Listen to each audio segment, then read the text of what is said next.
Saludos amigos, bienvenidos a Valores de Acero. Ya saben que este es un programa que intenta dar una visión positiva de la vida, reflexionar sobre los acontecimientos de la Iglesia y traer auténticos testimonios de vida que con lo que nos van reflejando ellos, con lo que nos van compartiendo, pues nos van diciendo algo a nuestras propias vidas. En el anterior programa estábamos hablando de México, del Papa Francisco, de su visita. Nos quedamos con Felipe Monroy, que sigue con nosotros. Muchas gracias. Gracias. Felipe Monroy es experto religioso en temas religiosos y él ha seguido la visita del Papa Francisco a México. Nos quedamos en el anterior programa en esa visita y con esa imagen del Papa Francisco en la Basílica, y hoy continuamos este recorrido histórico del Papa Francisco con una gran misa en Ecatepec. Una misa que además luego tiene un tono, va a comer al seminario y allí deja una nota que vamos a recordar, una nota muy significativa.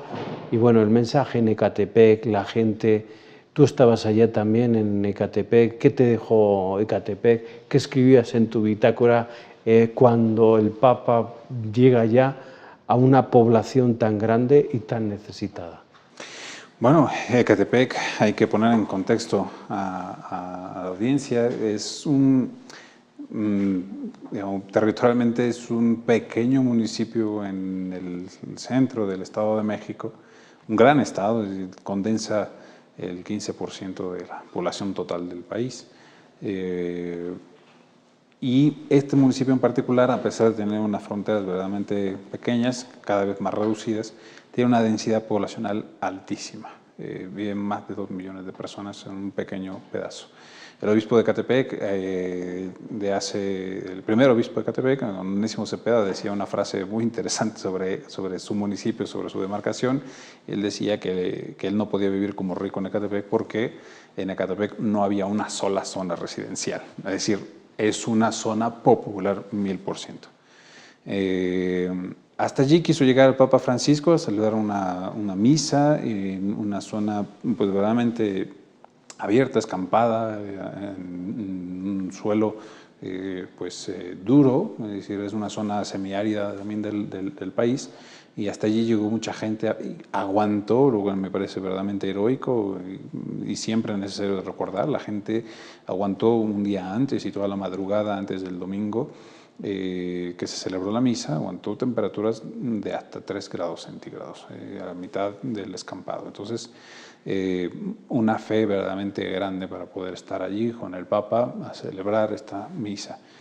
El mensaje del Papa en Ecatepec no dejó de tener este mismo sentido de mirar aquellas situaciones que nos dañan en el corazón, es decir, seguimos teniendo actitudes que son difíciles, de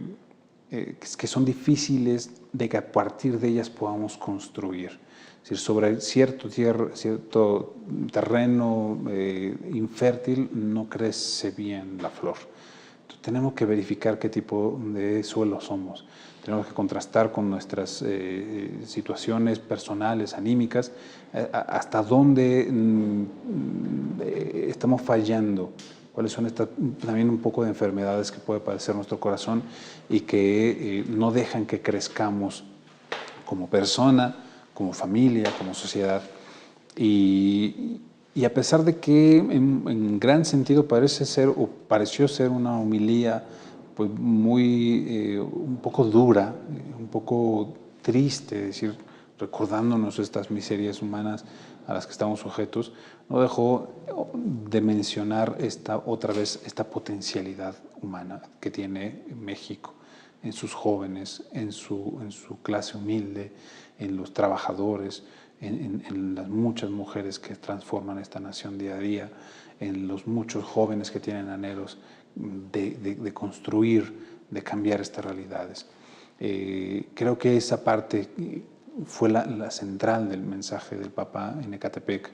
Y al finalizar esta celebración, donde acudieron, según nuestros registros oficiales, más o menos 400.000 personas, que por supuesto desbordaron todas las comunicaciones y vialidades del municipio. El Papa decidió cambiar un poco el itinerario que originalmente tenía pensado. Se tenía pensado trasladarlo a la Ciudad de México desde Ecatepec y celebrar un encuentro con el mundo de la cultura en México, lo cual se suspendió meses antes, pero también se suspendió un almuerzo que iba a tener precisamente en Campo Marte junto con un conjunto de personas. Un grupo selecto de personas. Él quiso ir con los seminaristas. Al final de cuentas, el futuro de la porción religiosa de los pastores, de los presbíteros que atenderán a la Grey en Ecatepec y seguramente en muchos otros lados, quiso estar con ellos, un poco compartirles esta sencillez de ser el Papa, esa sencillez y complejidad de ser el Papa. Y el obispo de Ecatepec le entregó, precisamente en su seminario, el libro de visitas, digamos, especiales, ¿no? Y le dejó que firmara una de sus páginas. Y el mensaje que deja el Papa Francisco al seminario, y que también es un mensaje no solo a todos los seminarios de Ecatepec, ni a los seminarios de México, sino a los seminarios en todo el mundo, es que los seminaristas no se formen para ser, digamos, servidores del poder, ¿no? Pastores del Estado. Pastores del Estado, funcionarios del Estado. Es un mensaje muy duro nuevamente, parece que es digamos, es un latigazo grande a un seminarista.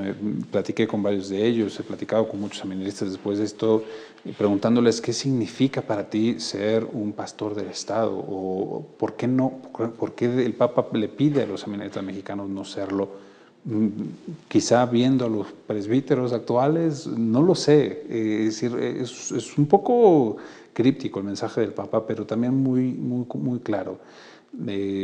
México tiene, ahora en este año, en el 2016, estamos recordando, conmemorando algo que en ninguna institución pública se estudia, casi ninguna institución privada tampoco se estudia, que fue la persecución religiosa de hace 90 años en México, en donde básicamente el poder del Estado quería sujetar todo el trabajo eclesial, todo el trabajo de los religiosos, los obispos, los sacerdotes, los laicos católicos, los quería constreñir bajo el modelo del Estado. Y esa situación generó una guerra terrible, fratricida, fraterna, que dejó muchísima sangre en todo el pueblo mexicano. Nadie lo estudia, es una manera en cómo se oculta esa parte de la historia de México, pero hay que recordar que una vez que el pastor, el servidor de Dios para el pueblo mexicano se alía o tiene una alianza no necesariamente sana con las autoridades que quieren constreñir todo lo católico al poder político o poder económico, no están haciendo algo correcto. Y el Papa lo dejó allí. Yo espero que esa página siga allí. Yo espero que las futuras generaciones de seminaristas, de sacerdotes en formación, sigan volviendo a esa página que el Papa puso en Ecatepec, en ese libro de visitas distinguidas del seminario, y sigan contrastando ese anhelo del Papa, que a pesar de ser argentino, de ser porteño, de tener otra cultura, sabe que en la historia de México tenemos una tendencia también un poco compleja, ¿no? de servir al poder en vez de servir a los humildes. Esto es en Ecatepec, y de Ecatepec pasa al Hospital Infantil Federico Gómez, al querido Hospital Infantil Federico Gómez, y allí pues es un mensaje de la cariñoterapia, de pues ver la misericordia de Dios en los enfermos. Ese es el mensaje que hace ahí. Y luego pues vemos también que es una visita montada por el Estado. Se abre la campaña de vacunaciones vacunando el propio Papa a un niño. La mayor parte de los enfermos que hay ahí no son del hospital infantil. Y bueno, pues hay colegas tuyos. Tengo la ocasión de saludar a Paloma García Ovejero, sí, y ahí estaba. Y bueno, tú que te quedas con toda esa parafernalia de la visita del hospital infantil del Papa Francisco a este gran hospital, que es una gran universidad, yo sí te lo confieso y se lo confieso a ustedes, es una gran universidad. Pero bueno, que hay niños allá en el tercer piso que se quedan viendo al Papa nada más por la ventana. ¿Qué pasa en este tipo de visitas? Y además, ¿cómo funciona el Papa? Que curiosamente dice, bueno, pues la señora me va a enseñar todo, no se preocupen, yo sigo a la señora, ¿no? La señora viene, se monta un audífono y bueno, pues es una visita muy bonita y un canto y una Ave María de una niña. Bellísimo. ¿Cómo lo lees tú, un periodista experto en temas religiosos, esta visita? Bueno, yo creo que ahí ya no tiene que ver mucho el tema ni de periodista ni de religioso. Hay una situación que quizás lo tenemos que explicar. En México se dice, y seguro en muchos países se dice lo mismo, es decir, de repente cuando viene la visita, ya sea de la suegra o de la mamá, se viene la visita, se barre solo por donde pasa la suegra. Esa frase, solo por donde pasa la suegra, es bellísima, que retrata un poco la cultura. Esto es quizá lo que sucedió, tratando de guardar mucho seguridad, formas, protocolos, etcétera. Pero hay algo que no se entiende de la perspectiva cristiana, de la perspectiva católica, no solo del Papa, sino de la enfermedad misma y de la lucha contra la enfermedad y la búsqueda de, pues al menos del corazón un poco herido por la enfermedad, incluso en aquellas situaciones en las que son completamente irreparables y que todavía tienen esa potencialidad de esperanza y de servicio grande. Eso, como no se entiende, creo que no se entendió, se hizo precisamente esto, barrer por donde pasa la suegra. Creo que se cuidó mucho la forma y se olvidó que en el fondo el encuentro, el contacto con la enfermedad, con el enfermo, con la familia, con quien padece, con quien cura, con quien puede curar y a veces no puede hacerlo aun cuando lo quiera, es muchísimo más complejo.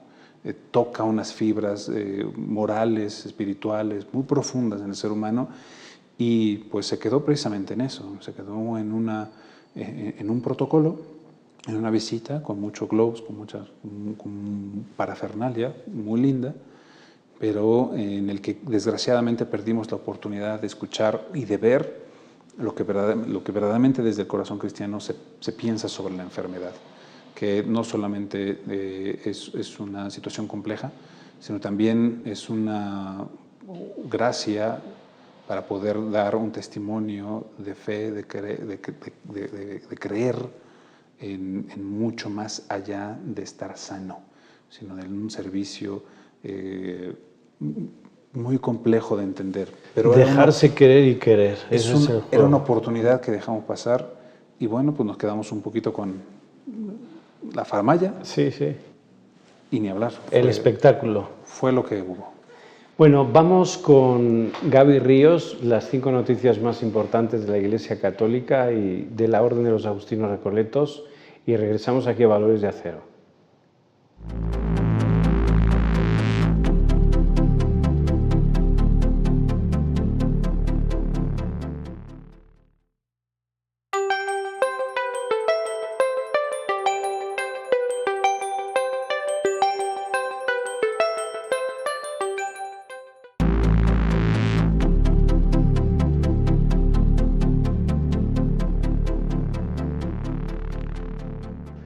Gracias, Gaby Ríos, por esas 5 noticias más importantes de la Iglesia Católica y de la Orden de los Agustinos Recoletos. Seguimos aquí en Valores de Acero comentando, reflexionando lo que el Papa Francisco dijo hace ya algunos meses en tierras mexicanas. Nos quedamos en el descanso con la visita del Papa al hospital infantil. Ahora vamos a ver con la cariñoterapia, con el complejo mundo de la enfermedad, con lo que nos enseñaron las cámaras, nos quedamos ahí, pero vamos a ver ahora también lo que pasó en Chiapas, en Morelia, lo que pasó en Ciudad Juárez.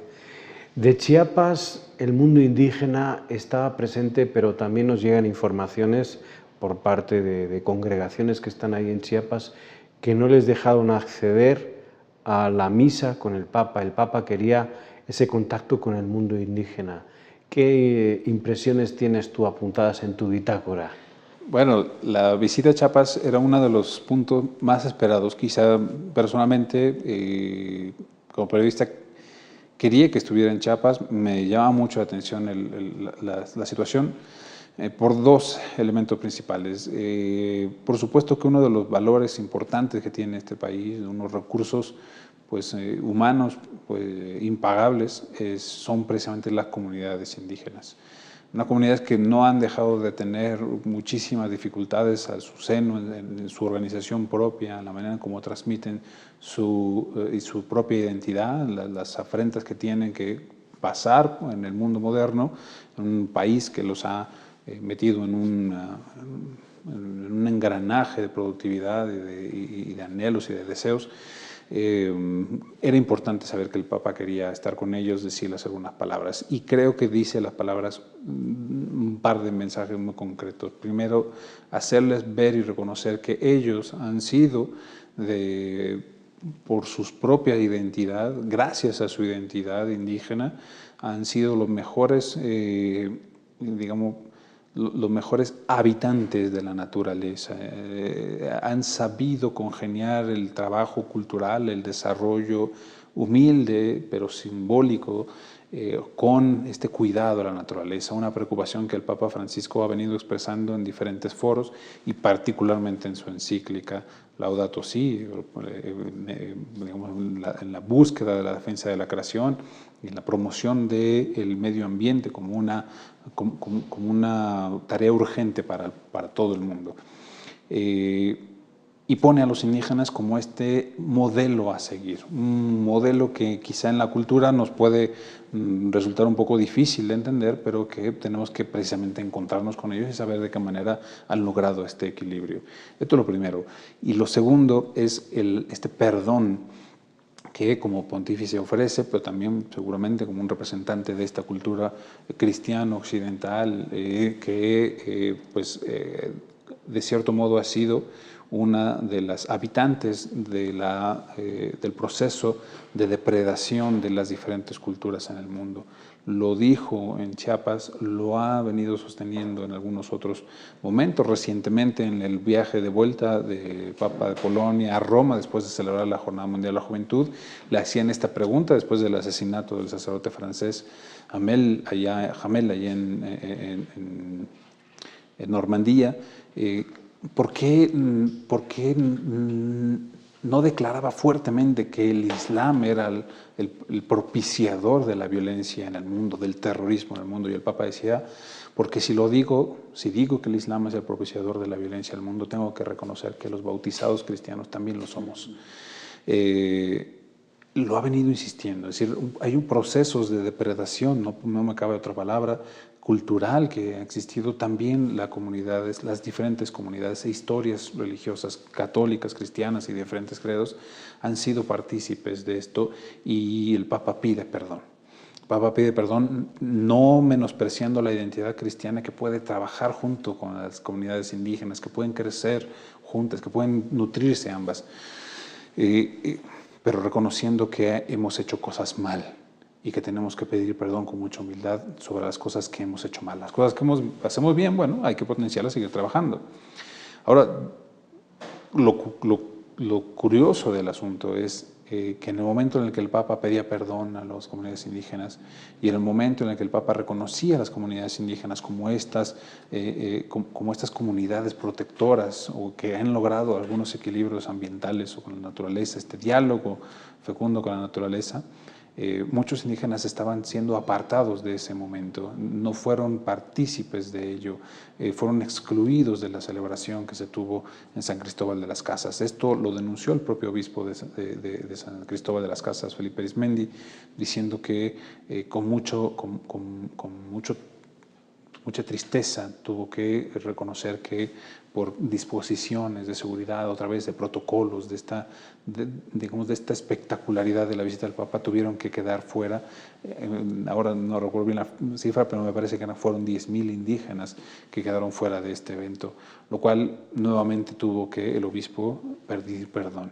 Y creo que nuevamente tenemos que ver que esta búsqueda de que todo quede bien y que todo quede en pantalla perfecto, pues sigue dejando a mucha gente descartada y principalmente a los más humildes, y son la gente que el Papa reconoció en primer lugar. Era un encuentro que él pedía con los indígenas, del que está muy bien informado porque sabemos que los jesuitas, a los que saludamos desde aquí la congregación de la Compañía de Jesús pues tiene comunidades en Bachajón y en otros lugares de San Cristóbal de las Casas, y él está bien informado yo creo, de lo que pasó allá. Hay un tema muy particular. Una de las, digamos, de las líneas guía de su encíclica Laudato Si, el cuidado de la creación, fue fuertemente animada por un encuentro de pastoral indígena en Chiapas. No solamente de pastoral indígena mexicana, sino pastoral indígena en diferentes regiones de Sudamérica, que se sucedió en Chiapas en el 2008, y de allí él rescata muchas ideas, es decir, conoce muy bien precisamente qué es lo que sucede allí, y pues bueno, nuevamente nos quedamos con esta humildad de también pedir disculpas a los muchos indígenas que quedaron excluidos de su propia fiesta. Muy bien, y luego después llega ya Morelia, el encuentro con la vida religiosa, pero que resulta que luego también es con los sacerdotes, con los seminaristas, con la vida religiosa. Saludamos desde aquí a Juana Ángeles, presidenta de la Conferencia Interreligiosa de México, la CIRB, y bueno, pues no la vimos a Juana Ángeles ahí, no sé qué pasó, no tuvieron realmente una peculiaridad y una importancia trascendental en esa misa y en esa ceremonia, sí sus palabras, las palabras de valentía, de no conformarnos, ¿no? Pero la riqueza de vida religiosa que hay en México es grandiosa. Lo que hace la vida religiosa en México, en ese, vamos a decir, submundo donde está la pobreza, donde es la periferia, y bueno, pues todo quedó en esa misa, en donde estaban presentes compañeros tuyos, Javier Martínez Brocal, me acuerdo que estaba por ahí presente, y bueno, pues también otros compañeros, ahora no me viene más que el nombre ese por el saludo que le dimos y esa coincidencia que surgió allí en Morelia. ¿Qué pasa con la vida religiosa? ¿Qué pasa con ese mensaje del Papa? ¿Qué pasó en esa ceremonia? Bueno, esa ceremonia hay que poner en contexto. Quizá también no es exclusivo el fenómeno de México. Cuando el Papa Francisco visitó Ecuador, un viaje en Sudamérica que hizo meses atrás, hubo también un encuentro con vida religiosa. Es decir, las visitas del Papa a las diferentes naciones tienen, digamos, como unos esquemas muy claros. Jóvenes, liderazgos diplomáticos, políticos, vida consagrada, en fin, tiene estos encuentros muy concretos. También en el encuentro que hubo en Ecuador con la vida religiosa, lo que más sorprendía a las comunidades religiosas en Ecuador es que la que dio el mensaje, la religiosa que dio el mensaje al Papa Francisco fue una religiosa mexicana. Lo cual a muchos incomodó en aquel momento, pero bueno, una religiosa mexicana verdaderamente comprometida, solidaria y muy, digamos, muy activa y partícipe de los procesos de la vida religiosa allí en Ecuador. Entonces, bueno, fue una de las cosas difíciles. Entonces, con ese antecedente sabíamos que quizá en México algunas de las congregaciones religiosas, muchas, no algunas, muchas de las congregaciones religiosas iban a quedar fuera del evento. No solo porque México tiene una cantidad de congregaciones, de casas religiosas verdaderamente abismal.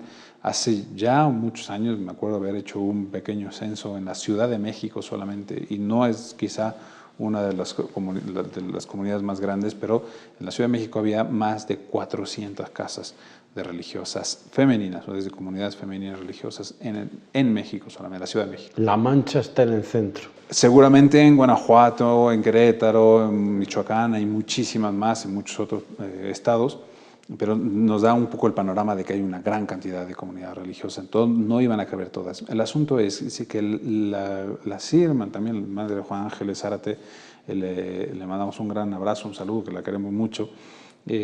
Sabíamos que también quizá no iba a estar en el centro de este encuentro, lo cual sigue siendo para muchos doloroso, porque si hay alguna comunidad católica que se hace presente precisamente en este mundo complejo, grave, doloroso, sufriente del país, son las y los religiosos.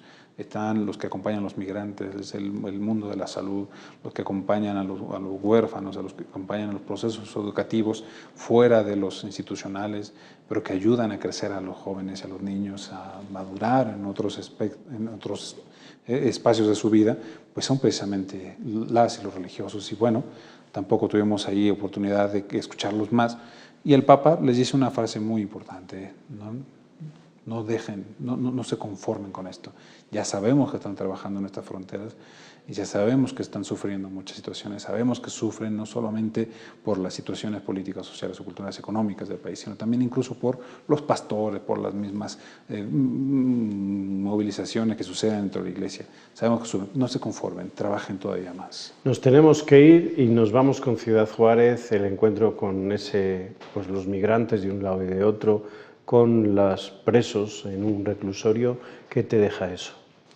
Pues muy sencillo. Yo creo que el encuentro con los presos, recuperar la dignidad que tienen todas las personas, incluso en la situación más precaria que es la privación de su libertad, y saber que incluso ellos tienen esa necesidad y ese derecho de recibir una mirada de ternura y de paz. Es una mirada que el Papa repite, de cierto modo, en medio de la frontera mexicana de Estados Unidos, donde el horizonte es mucho más grande que un solo muro. El horizonte cultural, el horizonte de crecimiento de las familias, de los lenguajes, de la cristiandad también, no está delimitado por un muro.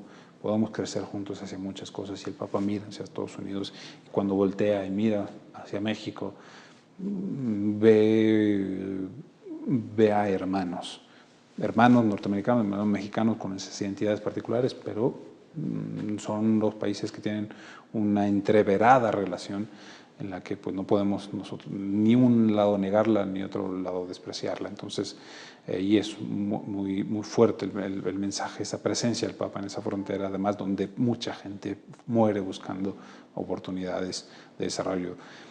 Y esta parte de buscar desarrollo, de crecer como persona, de satisfacerse completamente en sus necesidades, es el encuentro que tiene con el mundo laboral, en la que también hay que reconocer, desgraciadamente era un encuentro con el mundo laboral y había pocos obreros, había mucho más empresario, que está muy bien, y a ellos les dijo palabras muy concretas. Y que tenemos que pensar ahora, después de que los conflictos que hemos tenido con los sindicatos de maestros, que tenemos con esta parte donde las propias confederaciones de empresarios tienen que mirar con más solidaridad y con más respeto a las inquietudes sociales. Y lo vemos en Oaxaca, lo vemos en Ciudad Juárez, lo vemos en muchos lados. El Papa les dice, dialoguen, no van a llegar a un acuerdo, tienen que confrontar esas diferencias, y confrontando las diferencias vamos a lograr un poco de más pacificación, de pensar que unos no son privilegiados por tener más dinero o por ser la cabeza de la empresa. Todos somos de cierto modo necesarios en nuestros procesos productivos, y hay que vernos con ese respeto que necesitamos y con ese diálogo que logre confrontar las diferencias. Lo dicen muy claro los empresarios, y bueno, sigue siendo un mensaje importante a estas alturas. Muy bien, muchísimas gracias Felipe Monroy, experto en temas religiosos de la Iglesia Católica. Seguimos con ustedes en un próximo programa. Hasta aquí hemos llegado en este. Muchas gracias por seguirnos a través del Sembrador Nueva Evangelización y de las redes sociales. Nos vemos hasta la próxima.